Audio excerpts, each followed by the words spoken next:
தமிழ்நாடு முதலமைச்சர் உத்தரவின்படி தமிழ்நாடு முழுவதும் ஏழை எளிய கர்ப்பிணி பெண்களுக்கு சமுதாய வளைகாப்பு நிகழ்வு தமிழகம் முழுவதும் சிறப்பாக நடைபெற்று வருகிறது.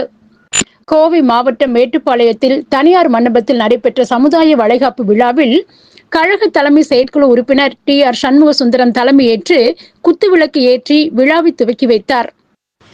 நிகழ்வில் கலந்து கொண்ட மலைவாழ் பழங்குடியின பெண்கள் உட்பட 120 கர்ப்பிணி பெண்களுக்கு புடவை, வளையல், குங்குமம் உட்பட சீர்வரிசைகளும் 5 வகையான உணவுகளும் பரிமாறப்பட்டது.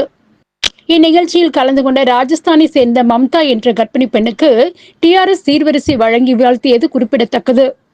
இந்நிகழ்வில் சிறப்பு விருந்தினராக காரமடை கிழக்கு ஒன்றிய கழக செயலாளர் எஸ்.எம்.டி. கல்யாணசுந்தரம், மாவட்ட இந்து சமய அறநிலைத்துறை தலைவர் எஸ்.எம்.டி. கவிதா கல்யாணசுந்தரம் மற்றும் கர்ப்பிணி பெண்களின் பெற்றோர்கள், அங்கன்வாடி ஆசிரியர்கள், ஊழியர்கள் கலந்து கொண்டனர்.